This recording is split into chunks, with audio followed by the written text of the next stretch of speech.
They've won 8 in a row? Yes. They were fine last night. They were fine.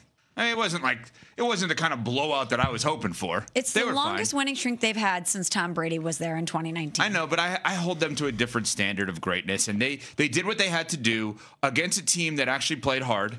I thought the Jets should have just run the football even more than they did, especially with the quarterback, who is a great runner. I don't care that Justin Fields over the last 5 games has under 500 yards passing. What I care about is that he's actually a really good runner. And if I were the Jets, I would play 3 tight end, no wide receivers, just play old school wishbone style kind of football.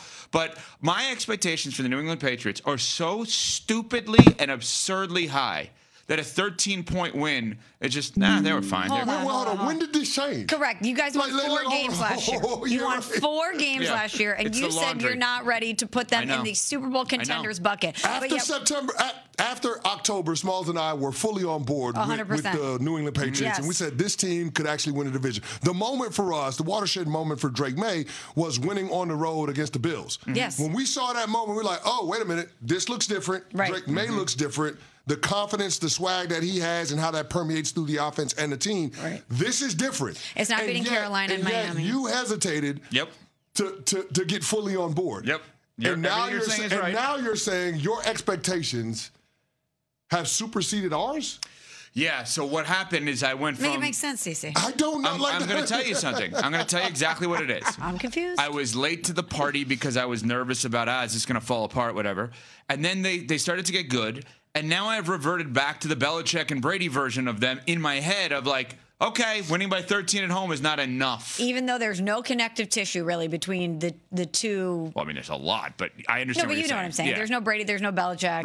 Right. It's absurd. I'm acknowledging that. I'm acknowledging the fact that I came in today kind of just not satisfied enough as a Pats fan, which is wild. I get it. If you said to me before the season, New England's going to win by 13 points, I don't care who the opponent is. I'm thrilled. Now it's not enough. Now I'm thinking about early throws that after starting 10 of 10, Drake Maye didn't actually complete. I'm thinking about the fact that there was times where A.D. Mitchell or John Mechie III or Mason Taylor for the Jets were open. I don't like that. Okay, and now it bothers me. So are you ready to go there now? Is this a team in your mind that could compete for and win a Super Bowl? No, because I didn't like what I saw last night. Oh, you're wild. You're wild. Okay, I'll ask it back to you. Do you guys feel that New England can go to and compete for a Super Bowl? Absolutely. Yes. No question. Absolutely. This team is so legit. And what's your reasoning as to why? Well, I don't know how you could watch number 10 and not believe that this team is capable of going to a Super Bowl, especially with what he did last night. And my take on the game is completely different from yours. I was wildly impressed with what the New England Patriots did last night, and most notably, their ability to be able to respond to the energy, the urgency, the physicality that the New York Jets played with. And I get it, the Jets rushed for 140 yards. I understand that. But the Jets can't move the ball otherwise. The thing that impressed me the most is that when Aaron Glenn won the coin toss and decided to receive, the New York Jets marched 17 plays down the field, 72 yards, 14 plays, 72 yards, an outstanding drive. And then New England responds by back-to-back TDs, driving the length of the field.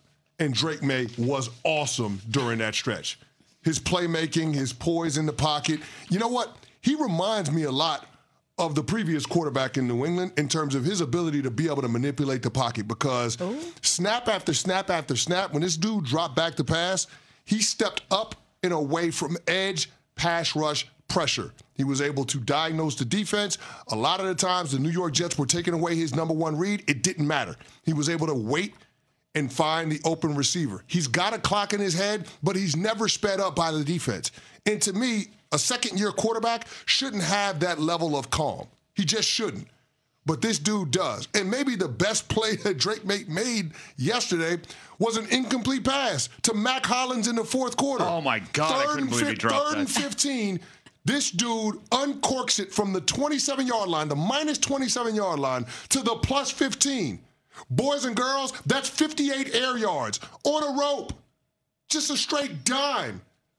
It gets knocked out of Mac Hollins' hands by Brandon Stevens at the last second. But, man, an unbelievable throw. Only a handful of quarterbacks are making that play.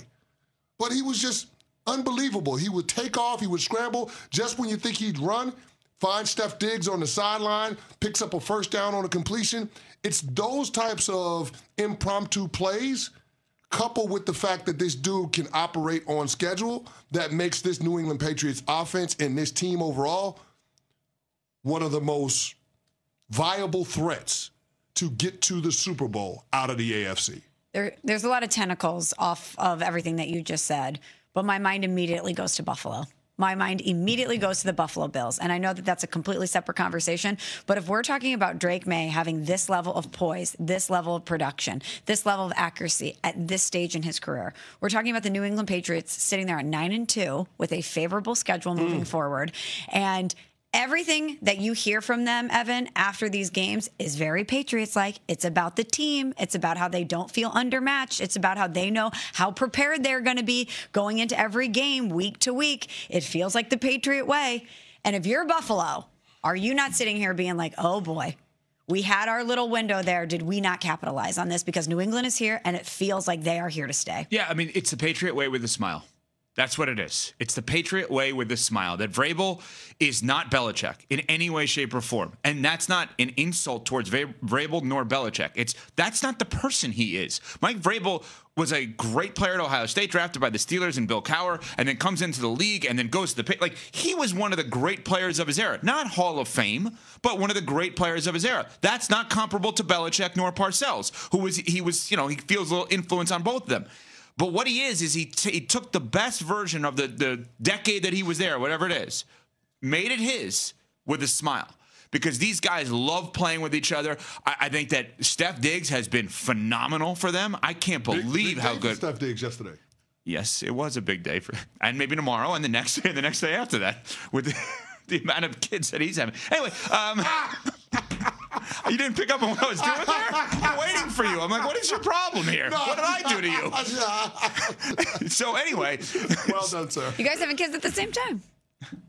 He's having kids at the same time as everyone, though. Right? There's no one he's not having kids. That's exactly. Anyway, How many baby showers is he throwing? Oh, my God. Would you be mad if you were invited to more than one? Wait, say this again? So we're going to Cece's baby shower this weekend. Yes. We're Right. so thrilled to celebrate he and his wife and their new addition that's arriving. But in that situation, if you're a friend of someone who's having multiple children at the same time, if you get invited to multiple baby showers, are you like, I'm not giving multiple gifts? Yeah, That's a lot of gifts to have to give. At that point, it's just tacky to have baby showers. when you having baby showers weeks apart, that's just tacky. Oh, my God. Can you imagine? You're like, oh, you gave me the stroller for this one, but only a diaper bag for this one? I don't know if you do baby showers with... Anyway, Sorry, so I don't know if you do that. I think that they just seem to like being around each other. Steph Diggs has been great, I think, in the way in which he has not only been on the field, but with the guys in the locker room.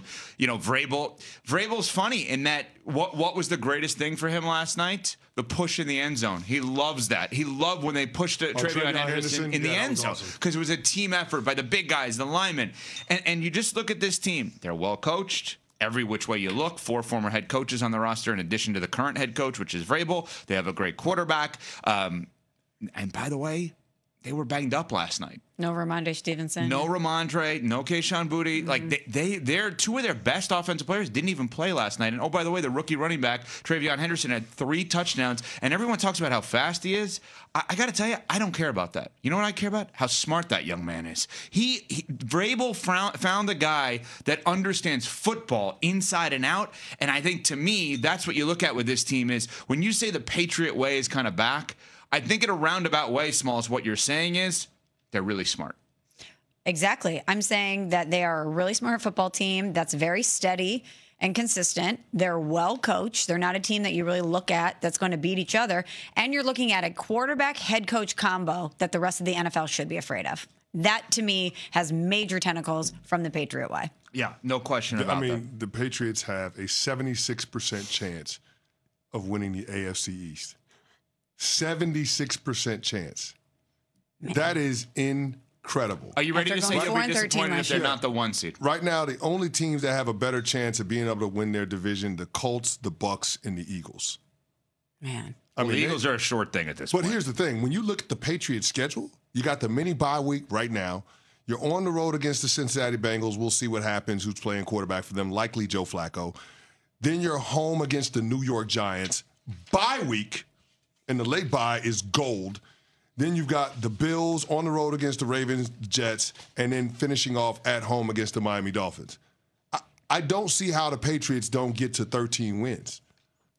I don't see. It's incredible what they've been able to do. The Patriots right now today, through 11 games, have more wins than they had over their last 34 games over the last 2 seasons. They were 4-13 last year. Last year, Belichick, first year, Gerard Mayo, they got more wins now than they had combined in those 2 seasons.